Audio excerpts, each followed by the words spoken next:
কুমিল্লার মুরাদনগরে ৩ জনকে পিটিয়ে হত্যার ঘটনায় গ্রেপ্তার ২ ইউপি চেয়ারম্যান সহ ৬৩ জনের বিরুদ্ধে মামলা। সারা দেশের কার্যালয়ে নির্বাচনের প্রস্তুতি, ভোটার তালিকা হালনাগাদ, কেন্দ্রের তালিকা তৈরি সহ চলছে তোড়জোড়।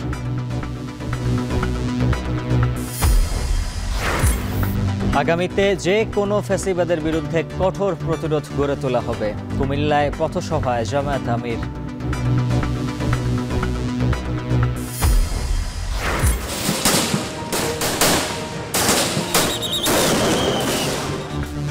জুলাই আন্দোলনের অন্যতম ক্ষেত্র ছিল মহাখালী। সড়কের সঙ্গে রেলপথ অবরোধে ত্বরান্বিত হয় অভ্যুত্থান।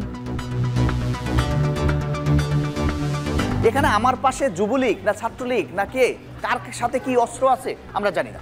মায়ের কোল খালি হয়েছে, তো তাদের রক্ত যেন বৃথা না যায়। অর্থায়ন বন্ধে ধুঁকছে ঢাকা এলিভেটেডের হাতিরঝিল কুতুবখালী অংশ। আশুলিয়া এক্সপ্রেসওয়ের ব্যয় বাড়ছে হাজার কোটি টাকা।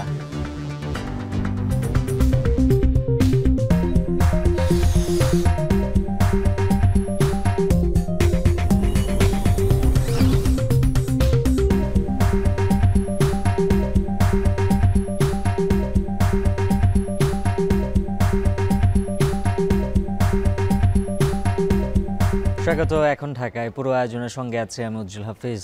কুমিল্লার মুরাদনগরের বাঙ্গরো একই পরিবারের ৩ জনকে হত্যার ঘটনায় স্থানীয় ইউপি চেয়ারম্যান শিমুল বিল্লাহ সহ ৩৮ জনের নাম উল্লেখ করে মামলা করেছেন ভুক্তভোগী পরিবার। অজ্ঞাত আসামি আরও ২৫ জন।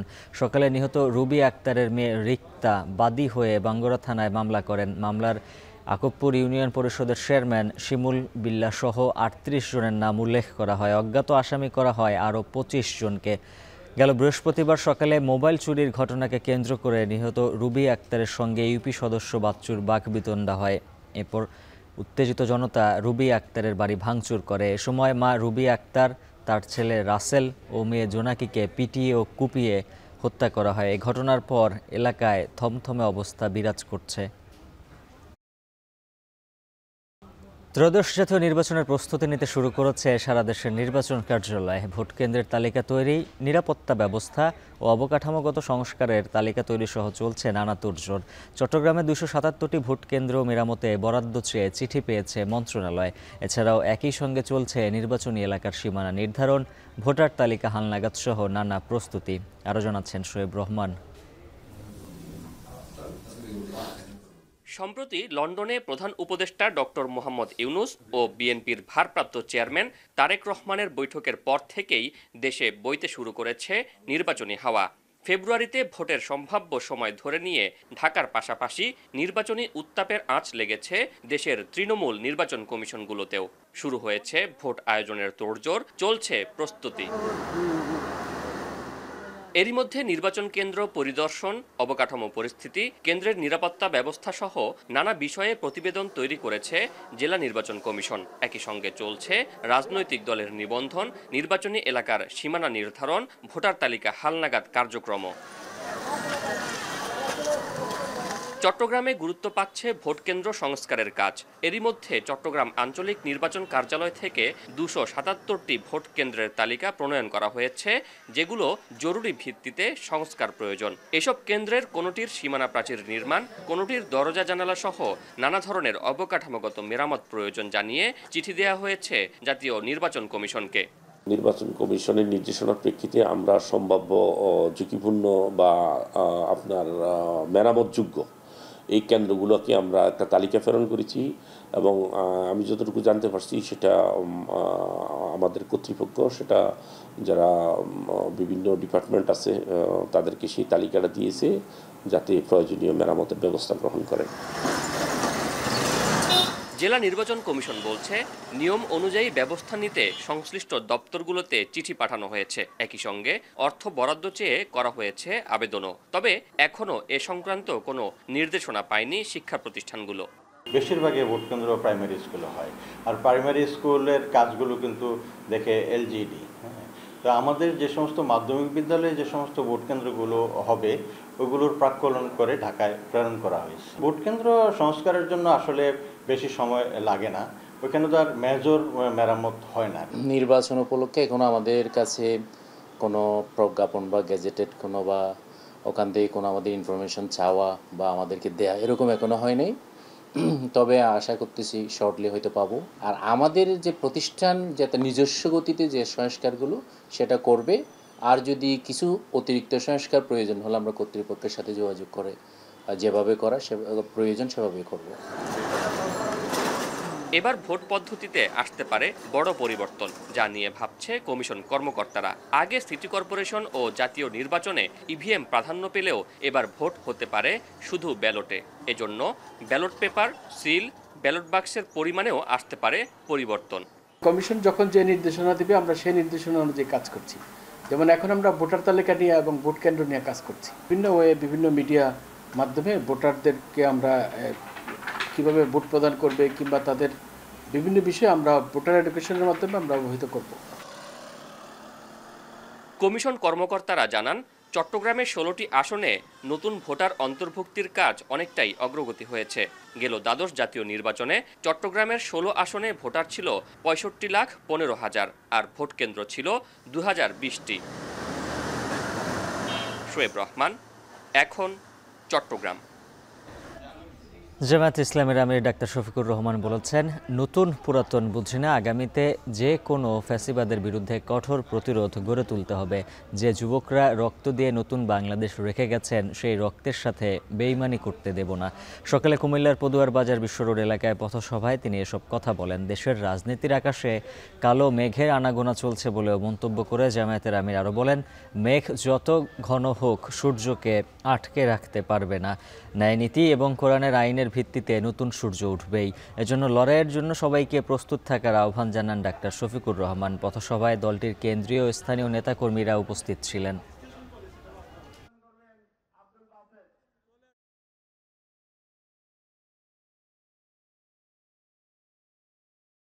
যে যুবকরা বুক চিতিয়ে রক্ত দিয়ে জীবন দিয়ে আমাদের কাছে বাংলাদেশকে আমানত রেখে গিয়েছে, আমরা সেই রক্তের সাথে কাউকে বেইমানি করতে দেব না ইনশাআল্লাহ। আমরা যেন তেন কোনো নির্বাচন চাই না। বাংলাদেশে বিভিন্ন জায়গায় ইদানিং রাজনীতির নামে যে অপকর্ম আর উৎপাত আমরা লক্ষ্য করছি, আমরা সংশ্লিষ্ট দলগুলোকে বলবো, সাবধান হন, নিজেদেরকে সামলান, নইলে জনগণই আপনাদেরকে সামলিয়ে দেবে ইনশাআল্লাহ। জুলাই পদযাত্রার কর্মসূচির অংশ হিসেবে পঞ্চম দিনে বগুড়ায় পথসভা মতবিনিময় করছে জাতীয় নাগরিক পার্টি। পরে জয়পুরহাট ও নওগাঁতে যাবেন নেতাকর্মীরা। এ বিষয়ে বিস্তারিত জানাতে যুক্ত আছেন সহকর্মী মাজেদুর রহমান। মাজেদ, জানাবেন বগুড়ায় এনসিপির কর্মসূচি ঘিরে সাধারণ মানুষের অংশগ্রহণ কেমন দেখছেন আর কি বলছেন এনসিপি নেতারা?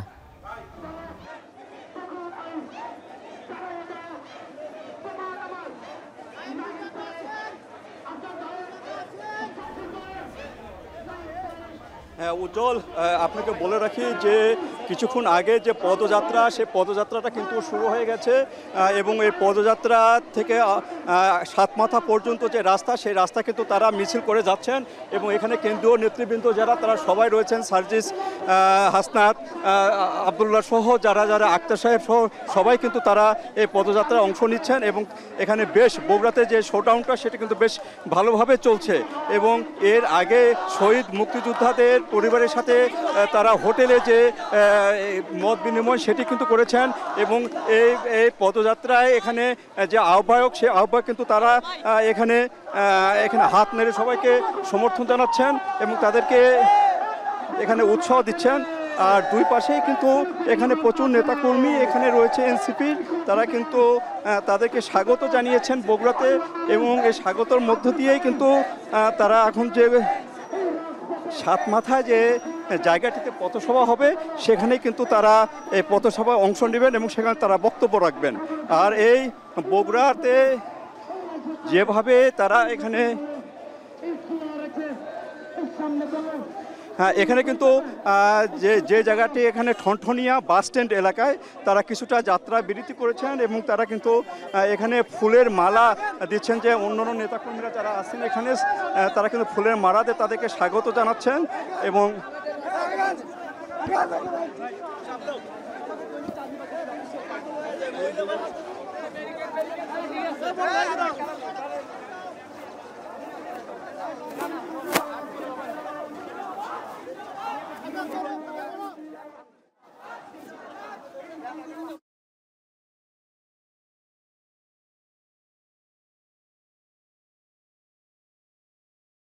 পদযাত্রা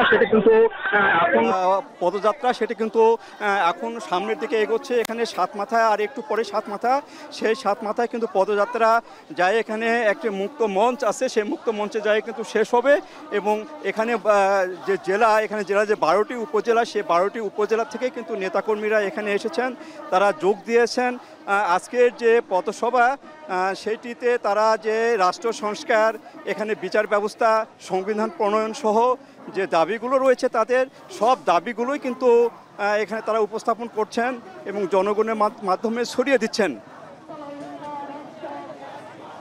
আমরা দেখতে পাচ্ছি যে আস্তে আস্তে এগোচ্ছে এবং কিছুক্ষণের মধ্যে তারা সাত মাথায় যেখানে পথসভা স্থান সেখানে কিন্তু যাবেন এবং সেখানে তারা তাদের বক্তব্য রেখে কিন্তু জয়পুরহাট থেকে যাবেন। তো এই ছিল উজ্জ্বল আমার কাছে বগুড়া থেকে পথসভার সর্বশেষ। বগুড়া থেকে এনসিপির পদযাত্রার খবর জানাচ্ছিলেন সহকর্মী মাজিদুর রহমান। জুলাই আন্দোলন কথাটি শুনলে সামনে আসে বৈষম্যের বিরুদ্ধে স্লোগান, মিছিল আর ছাত্র জনতার শক্ত অবস্থান। ক্ষয়ক্ষতি তো বটেই, বহু প্রাণের বিনিময়ে ঘটে কর্তৃত্ববাদী শাসনের অবসান। নতুন করে সুযোগ হয় সাম্য ও সমতার বাংলাদেশ বিনির্মাণের। যাত্রাবাড়ি, রামপুরের মতো জুলাই আন্দোলনের অন্যতম ক্ষেত্র ছিল মহাখালীর রাজপথ। সড়ক পথের সঙ্গে রেলপথও বন্ধ করে আন্দোলনের গতি বাড়িয়েছিল বিক্ষুব্ধ ছাত্র জনতা। ফিরে দেখা জুলাইয়ের মহাখালীর দিনগুলোর কথা জানাচ্ছেন মাঝারি মন।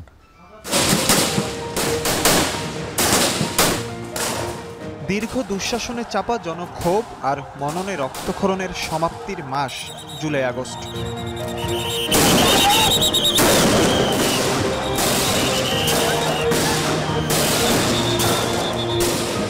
টানা ৩৬ দিনের লড়াই সংগ্রামের মধ্য দিয়ে সংগঠিত হয় গণ অভ্যুত্থান। পতন হয় ১.৫ দশকের শেখ হাসিনার শাসনামল। ফলে মুক্তি মেলে ভোটহীন, দখলদার, খুন, গুমসহ জন আকাঙ্ক্ষা বিরোধী আধিপত্যের। জুলাই আন্দোলনে ঢাকার যে কটি স্থানে ছাত্র জনতা অবস্থান ধরে রেখেছিল তার মধ্যে অন্যতম মহাখালী এলাকা। এই এলাকায় আন্দোলনকারীদের অন্যতম লক্ষ্যে থাকত মহাখালী মোড় এবং রেলপথ। আইনশৃঙ্খলা রক্ষাকারী বাহিনী ও তৎকালীন সরকারি দলের নেতাকর্মীদের হামলার সম্মুখীন হয় তারা। টিয়ার শেল, সাউন্ড গ্রেনেড, এমনকি গুলি করেও দমানো যায়নি আন্দোলনকারীদের। সাত রাস্তা, Nabisco, Mohakhali bus terminal, rail gate, Amtali, Banani chairman বাড়ি, কাকলী সহ মূল সড়কে হয় তুমুল লড়াই। সংঘর্ষে শিক্ষার্থীরা সামনে আসলে পিছপা হয় পুলিশ। আবার পুলিশ সদস্যরা দমনের মাত্রা বাড়ালে পিছু হটে আন্দোলনকারীরা। সরকারি Titumir college, Butex, south east বিশ্ববিদ্যালয়, BAF শাহীন কলেজ সহ আশপাশের শিক্ষা প্রতিষ্ঠানগুলোর জোরালো ভূমিকা ছিল মহাখালীর রাজপথে। জুলাই আন্দোলনের সেই ভয়াল দিনগুলোর কথা জানাচ্ছিলেন তিতুমির কলেজের শিক্ষার্থী জিসান। আন্দোলনের প্রতিটি দিন প্রথমে অনলাইনে, পরে ইন্টারনেট বন্ধের পর অফলাইনে যোগাযোগ করে সংগঠিত হতো তারা। সহপাঠীরা মিলে মোকাবেলা করেছিলেন রাজপথের চতুর্মুখী আক্রমণ। কলেজ ছাত্রলীগ, স্থানীয় আওয়ামী লীগ ও সহযোগী সংগঠনগুলোর হুমকি হামলায়ও পিছু হটেনি তারা। এই জুনটা ছিল খুবই ক্রিটিক্যাল জুন। এই জায়গায় যদি রেলগেট এবং যে আপনার মহাখালী বাস টার্মিনাল, তারপর আপনার এই মহাখালী যে বাস আছে উত্তরা থেকে বা ময়মনসিংহ থেকে, এগুলো যদি আমরা অবরোধ করতে পারি, ব্লকেট কর্মসূচি করতে পারি, তাহলে কিন্তু সারা বাংলাদেশ বিচ্ছিন্ন হয়ে যায়। এখানে আমার পাশে যুবলীগ না ছাত্রলীগ না কে, কার সাথে কি অস্ত্র আছে আমরা জানি না। মানে পুরোটাই নিরাপত্তাহীনতার মধ্যে। আর একটা ব্যাপার হলো যারা সবাই বিচ্ছিন্ন, 2জন 4জন করে বিচ্ছিন্ন, এখানে তো সবাই একত্র হওয়া যাচ্ছে না। তো এরকম করে 17 তারিখে গড়ালো আমাদের মহাখালীটা, আমরা মোটামুটি কভার করলাম। বেসরকারি বিশ্ববিদ্যালয়ের অবস্থান ছিল মহাখালীতেও। টেক্সটাইল বিশ্ববিদ্যালয়ের সঙ্গে মিছিলে যুক্ত হয় আহসানুল্লাহ বিজ্ঞান ও প্রযুক্তি বিশ্ববিদ্যালয় আর সাউথ ইস্ট ইউনিভার্সিটির শিক্ষার্থীরা। আঘাত, রক্তাক্ত শরীর নিয়েও দমে যাননি আন্দোলনকারীরা। 18 জুলাই কমপ্লিট শাটডাউনে পুলিশি আক্রমণের মাত্রা বাড়ে মহাখালী এলাকায়, যার কারণে বিক্ষুব্ধ জনতার ক্রোধে পড়ে সেতু ভবন আর দুর্যোগ ব্যবস্থাপনা অধিদপ্তর। ঘটে ভাঙচুর ও অগ্নিসংযোগের ঘটনা। সহপাঠী হারানো শিক্ষার্থীরা বলছিলেন জুলাই আন্দোলনের স্মৃতিকথা। প্রাইভেট বিশ্ববিদ্যালয় হচ্ছে সাউথ ইস্ট বিশ্ববিদ্যালয়, আহসানুল্লাহ বিশ্ববিদ্যালয়, এখানে বুটেক্স আছে সরকারি বিশ্ববিদ্যালয়, তিতুমির কলেজ এবং BF শাহীন। এই কলেজগুলো আমাদের কাছে এত বেশি অ্যাপ্রিসিয়েট করছে, প্রত্যেকটা জায়গা থেকে এত ভালো ভূমিকা পালন করছে যে অন্য জায়গা থেকে এত বেশি বিশ্ববিদ্যালয়ের তুলনায় আমাদের অবদানটা কোনো অংশেই কম করে না। রেল লাইন তখন আমরা বন্ধ করে দিয়েছি। হ্যাঁ, রেল চলাচল বন্ধ ছিল, পরিবহন চলাচল বন্ধ ছিল। তো পুলিশরা মহাখালী রেল গেটে ছিল, তো মহাখালী রেলগেট রাস্তা বরাবর ছিল পুলিশরা, আবার ভিতরে ছিল হচ্ছে যে ছাত্রলীগের পোলাপানরা, ওরা হচ্ছে আবার ওই ভিতর দিয়ে এলাকাটা আবার খোঁজাখুঁজি করতেছিল, স্টুডেন্টদেরকে খুঁজতেছিল। বহুত মায়ের কোল খালি হয়েছে, তো তাদের রক্ত যেন বৃথা না যায়, আমরা সেই চেষ্টাই করব যে দেশটাকে যেন আমরা সংরক্ষণ করতে পারি, আমরা যেন এই চেতনায় উজ্জীবিত থেকে দেশের রক্ষার্থে কাজ করতে পারি। অসংখ্য আহত তো বটেই, মহাখালী এলাকায়ও জুলাই শহীদের সংখ্যা একাধিক। 5 আগস্ট পর্যন্ত সাধারণ শিক্ষার্থীদের সঙ্গে জুলাই আন্দোলনে মহাখালী ও এর আশপাশের এলাকাবাসীও যুক্ত হয়েছিলেন। প্রতিবেদনটি শেষ করতে চাই নিজের একটি অভিজ্ঞতা বর্ণনার মধ্য দিয়ে। গেল বছরের জুলাইয়ে যখন কোটা সংস্কার আন্দোলন চলছে, তখন এই মহাখালী এলাকায় এসেছিলাম সংবাদ সংগ্রহের জন্য। সে সময় সাধারণ শিক্ষার্থীদের সঙ্গে পুলিশ এবং তৎকালীন সরকারি দলের নেতাকর্মীদের যখন দফায় দফায় সংঘর্ষ হচ্ছিল, সেই সংঘর্ষের সংবাদ সংগ্রহের সময় দুর্বৃত্তদের হামলার শিকার হয়ে আমি এবং আমার সহকর্মী ভিজে তানিম আহমেদ। রক্তাক্ত হয় দুজনের দেহ, ভেঙে ফেলা হয় আমাদের সঙ্গে থাকা ক্যামেরাটি। পরবর্তীতে কোনো রকমের জীবন বাঁচিয়ে অফিসে ফিরি। মাঝার ইমন, এখন ঢাকা। প্রায় 1.5 বছরেরও বেশি সময় ধরে থমকে আছে ঢাকার প্রথম এলিভেটেড এক্সপ্রেসওয়ের হাতিরঝিল থেকে কুতুবখালী অংশের কাজ। সিঙ্গাপুরের আদালতে মামলা নিষ্পত্তি হলেও অর্থ ছাড়ের বিষয়টি এখনও ঝুলে আছে। অন্যদিকে ঢাকা আশুলিয়া এক্সপ্রেসওয়ের কাজ পুরোদমে চললেও তৃতীয় সেকশনের কাজে দেখা দিয়েছে নতুন চ্যালেঞ্জ, যে কারণে ব্যয় বাড়ছে 516 কোটি টাকা আর মূল প্রকল্পের ব্যয় বাড়ছে 1000 কোটি টাকা। গালিব ইবনে রিয়াজের প্রতিবেদনে থাকছে বিস্তারিত।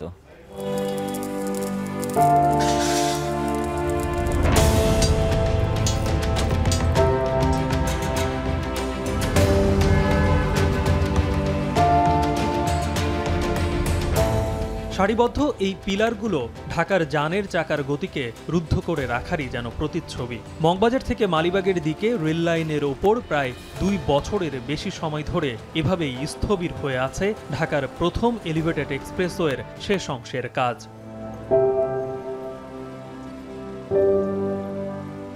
ঠিকাদারি প্রতিষ্ঠানগুলোর দ্বন্দ্বের কারণে প্রকল্পে অর্থ ছাড় আটকে দেয় ঋণ সহায়তা দেওয়া চীনের এক্সিম ব্যাংক।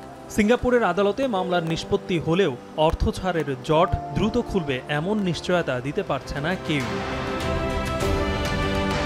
ঢাকার যানজট কমানোর পাশাপাশি দেশের উত্তর পশ্চিমাঞ্চল থেকে আসা পণ্যবাহী ট্রাকগুলো যেন দিনের বেলায়ও ঢাকার উপর দিয়ে দক্ষিণ পূর্বাঞ্চলে বাধাহীনভাবে যেতে পারে, সেই পরিকল্পনায় এগিয়ে যাচ্ছে ঢাকা আশুলিয়া দ্বিতীয় এলিভেটেড এক্সপ্রেসওয়ের কাজ। বিমানবন্দরের সামনে প্রথম এক্সপ্রেসওয়ের সাথে যুক্ত হবে দ্বিতীয় এক্সপ্রেসওয়ে। এই অংশের জমি অধিগ্রহণে কিছুটা ঝামেলা পোহাতে হচ্ছে, তবে বিমানবন্দর রেলওয়ে স্টেশন থেকে আবদুল্লাপুরের অংশের কাজ অনেকটাই এগিয়েছে। সম্পন্ন হয়েছে মূল রাস্তার ঢালাইয়ের কাজ। একই সাথে সমানতালে এগিয়ে চলছে আবদুল্লাপুর থেকে ধৌর পর্যন্ত অংশের কাজ। এই এলাকায় তুরাগ নদীর পানি প্রবাহ স্বাভাবিক রাখতে ভেঙে ফেলা হবে যান চলাচলের রাস্তা। এক্সপ্রেসওয়ের 2 পাশের উড়াল সার্ভিস সড়ক দিয়ে চলবে স্থানীয় যানবাহন, তাই মূল এক্সপ্রেসওয়ের নির্মাণের আগে সার্ভিস সড়কটি খুলে দেওয়া হতে পারে চলতি বছরের ডিসেম্বরেই। উড়াল সড়কের ওঠানামার র্যামগুলোর কাজও প্রায় শেষের দিকে। প্রকল্প পরিচালকের আশা, আগামী বর্ষার আগেই বাইপাইল থেকে আশুলিয়া পর্যন্ত নিচের এক পাশের সড়ক পুরোপুরি খুলে দেওয়া হবে যান চলাচলের জন্য। এতে এই এলাকার জনদুর্ভোগ কমে আসবে। তবে বাধা হয়ে দাঁড়িয়েছে জিরাবো থেকে বাইপাইল পর্যন্ত ওভারহেড উচ্চ ভোল্টেজের বৈদ্যুতিক তার। আমরা যে সাইড দিয়ে ওভারহেড লাইন করব সে জায়গা নেই। হাই ভোল্টেজ লাইন জনগণের নিরাপত্তার জন্য এটা হুমকি। আমার লেবাররা যখন কাজ করবে, ইঞ্জিনিয়াররা কাজ করবে, সেটাও একটা হুমকি। সেতু মন্ত্রণালয়ের উপদেষ্টা, ওনার দপ্তরে কাজ হচ্ছে, এখন হয়তো আল্লাহ চেয়ে হয়ে যাবে। উনি ওইটা দিলে পরে তখন আমরা প্ল্যানিং কমিশন থেকে অনুমতি নিয়ে কাজটা শুরু করতে পারবো। আমার এই প্রজেক্টের আগে যে গতি ছিল, বর্তমান সরকারের সময় আরও গতি বেড়ে গেছে। 59% ওভারঅল প্রোগ্রেস, আর ফিজিক্যাল প্রোগ্রেস হলো 52%।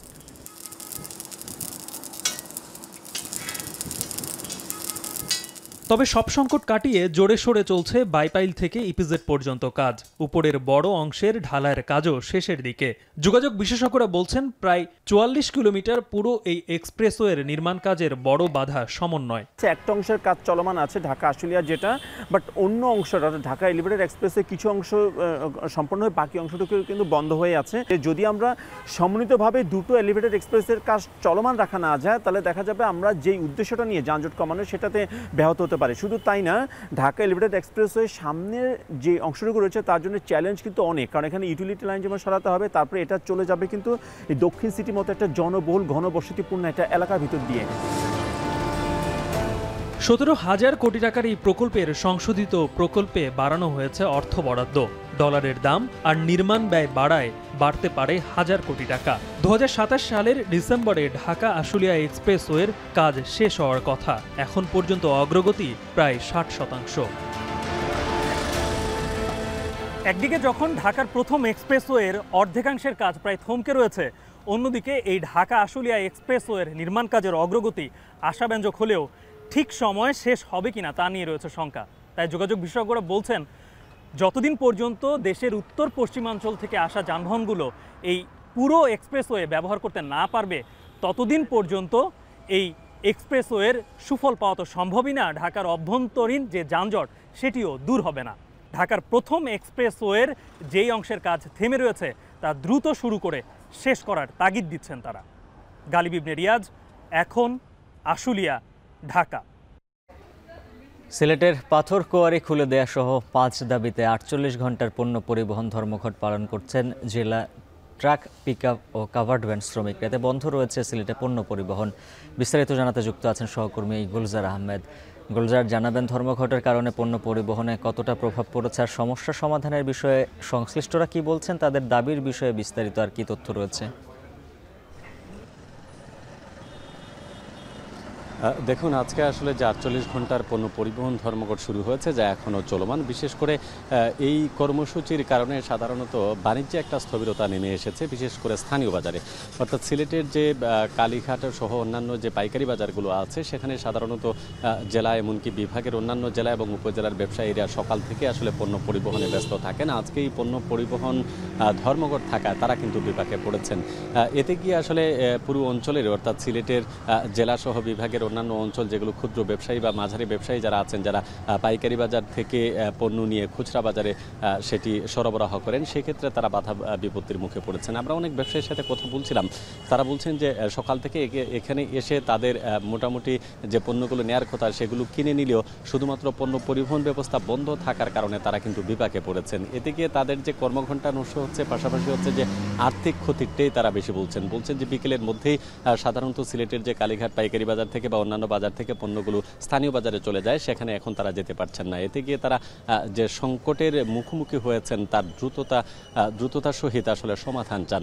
যদিও ট্রাক এবং কাভার্ড ভ্যান পরিবহন শ্রমিক ঐক্য পরিষদ যেটি আছে তারা বলছে যে তাদের এই আন্দোলন চলমান থাকবে এবং যতক্ষণ পর্যন্ত তাদের দাবি দাওয়া পূরণ না হয়েছে তারা কিন্তু এইভাবেই চালিয়ে যাবে তাদের আন্দোলন। যদিও প্রশাসনের পক্ষ থেকে এখন পর্যন্ত সমাধানের বিষয়টি নিশ্চিত করা হয়নি, তবে বলা হচ্ছে যে তারা বিষয়টি পর্যবেক্ষণ করছেন, হয়তোবা আরও কিছু সময় গেলে সেক্ষেত্রে শ্রমিক পরিবহন নেতৃবৃন্দ যারা আছেন তাদের সাথে কথা বলবেন। তো এই হচ্ছে আমার কাছে সার্বিক পরিস্থিতি। উজ্জ্বল। সিলেট থেকে পণ্য পরিবহন ধর্মঘটের খবর জানাচ্ছিলেন সহকর্মী গুলজার আহমেদ।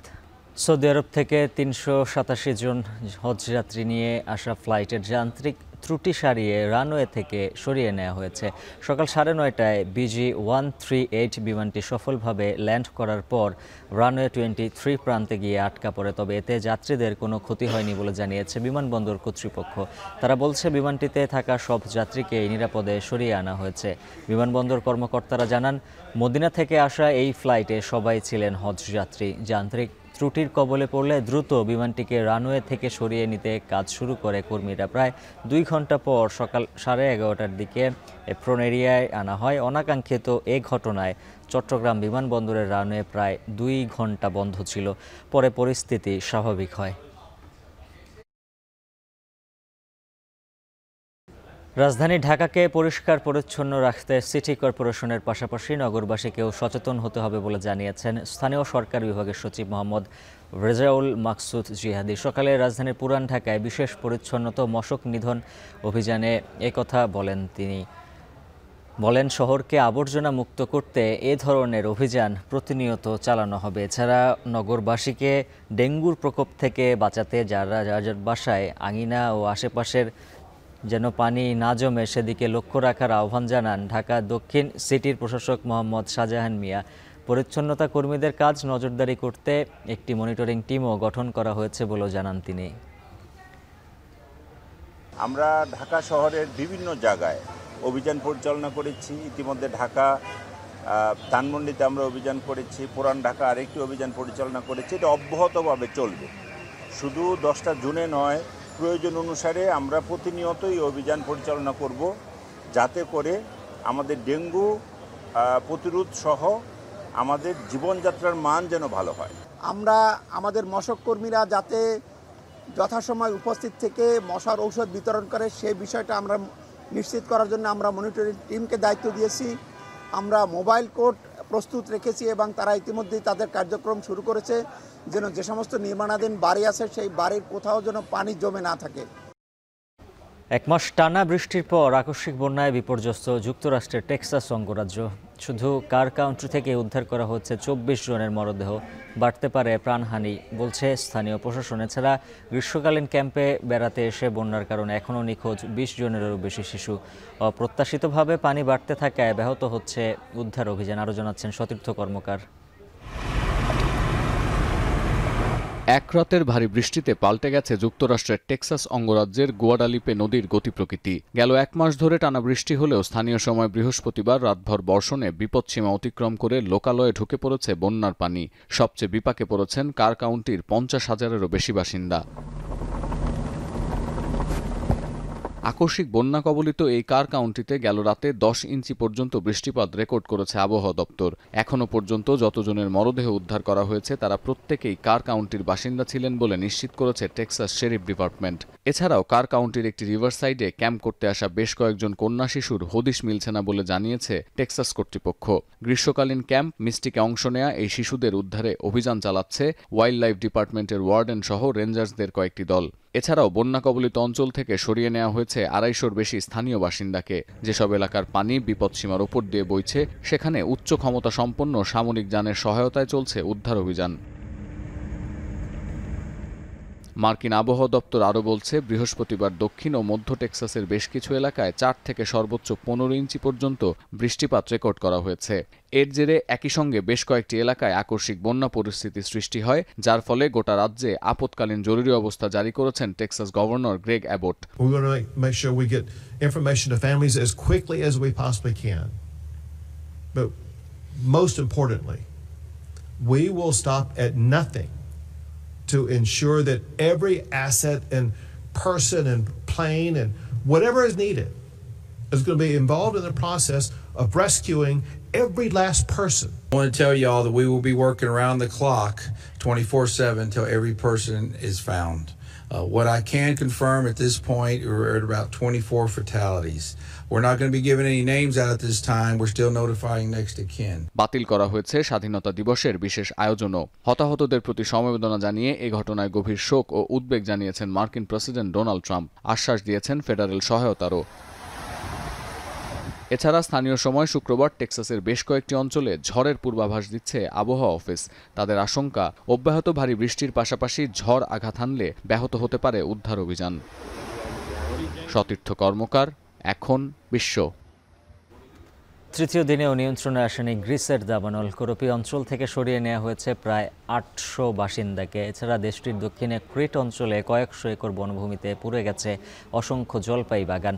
48টি দমকল যান, 6টি হেলিকপ্টার নিয়ে দাবানল নেভানোর কাজ করছেন 130 জন উদ্ধারকর্মী।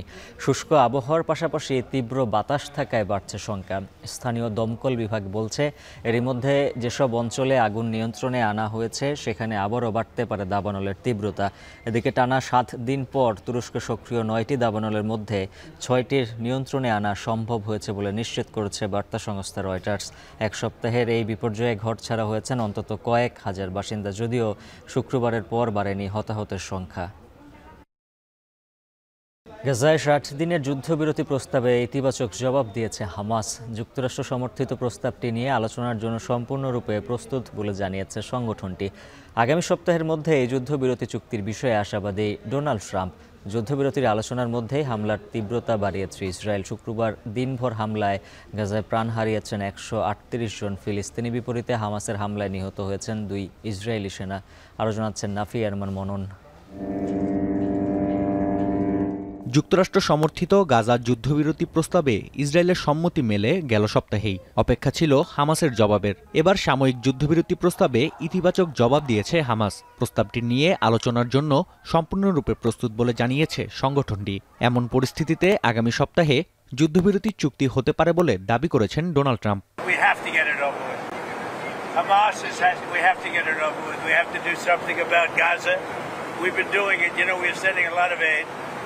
A lot of money and a lot of aid.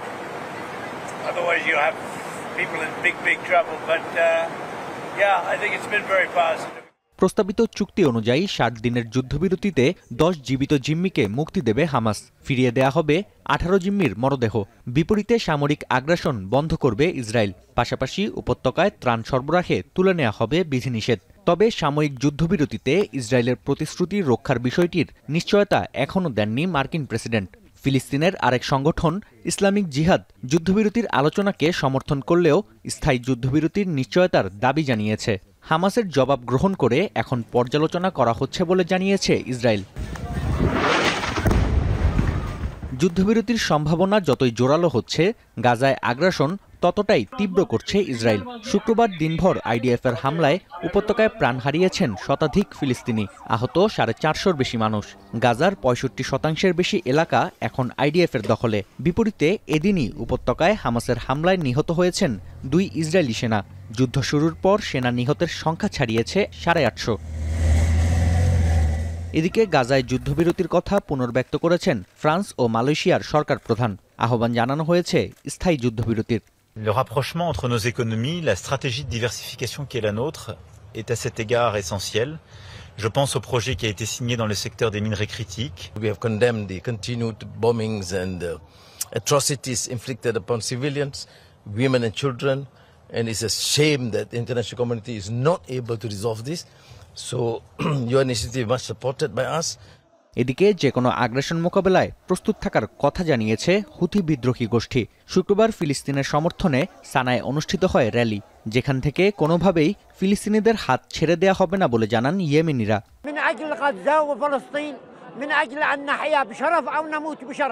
والله الذي لا اله الا هو اننا مستعدين الان. خرجنا اليوم استجابه للسيد القائد عبد الملك بدر الدين الحوثي حفظه الله، ونؤكد نحن كشعب يمني خرجنا لنناصر اخواننا في غزه ونقول لهم بان احنا على العهد الماضون.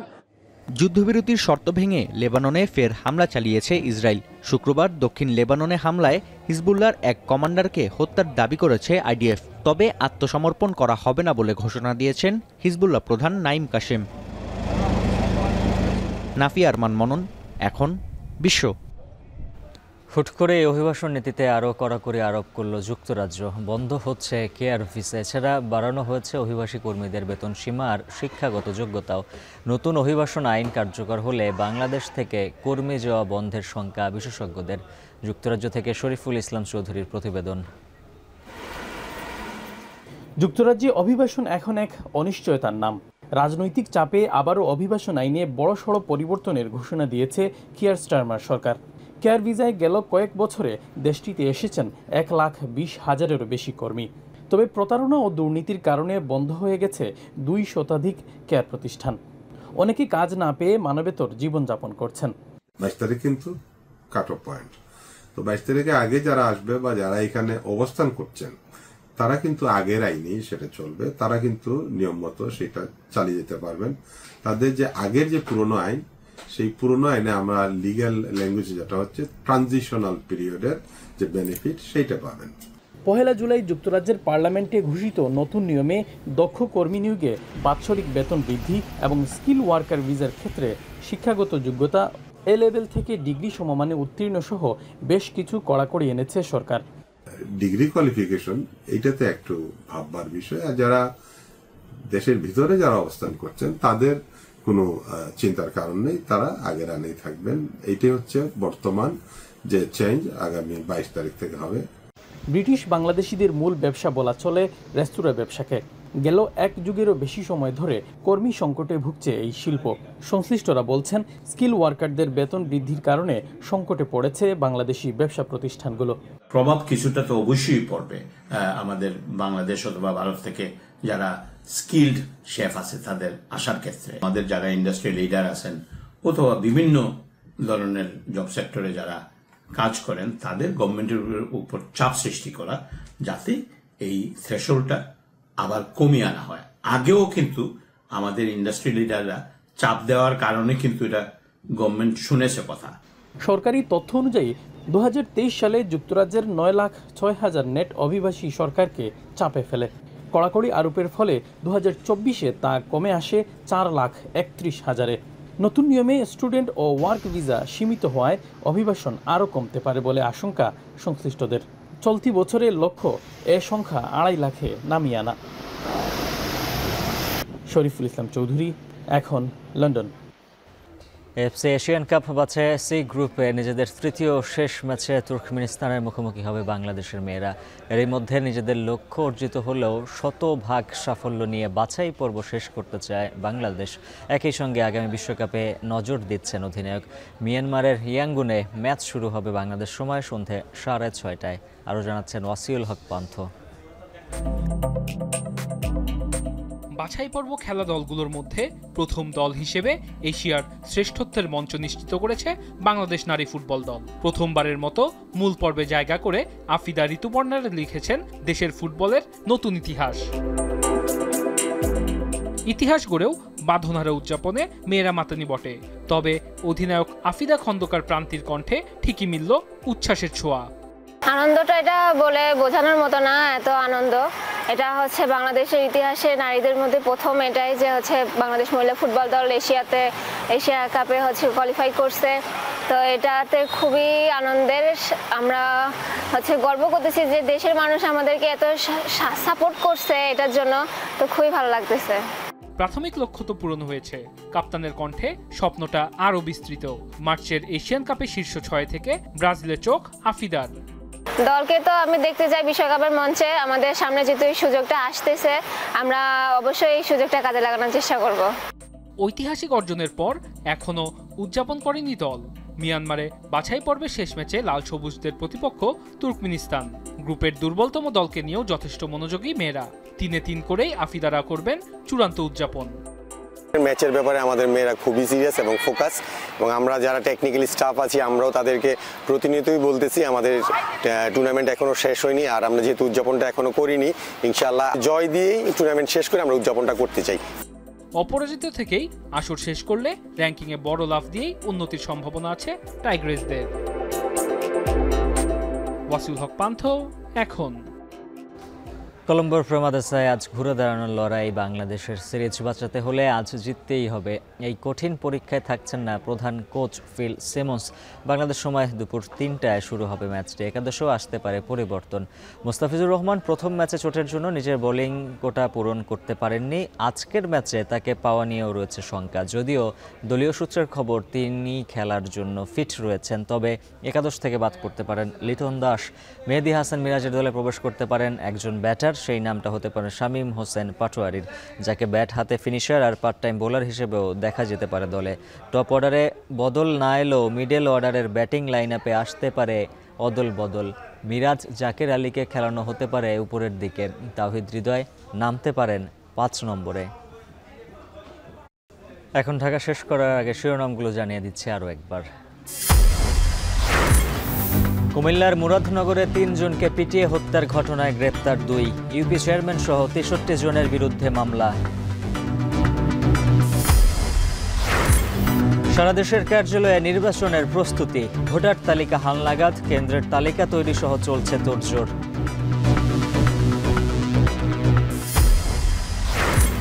আগামীতে যে কোনো ফ্যাসিবাদের বিরুদ্ধে কঠোর প্রতিরোধ গড়ে তোলা হবে। কুমিল্লায় পথসভায় জামায়াত আমির।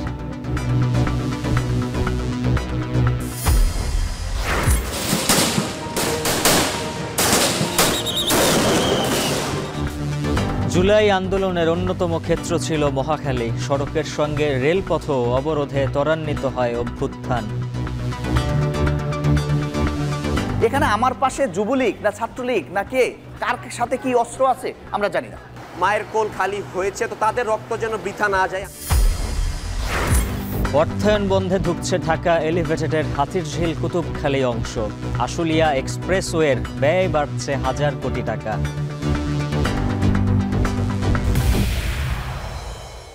আর এই ছিল এখন ঢাকার আয়োজন। এখন টেলিভিশন ওয়েবসাইটে দেখুন এখন.tv, ফেসবুকে দেখুন facebook.com/tv.এখন, আর সরাসরি ইউটিউবে দেখতে ভিজিট করুন youtube.com/c/echontv।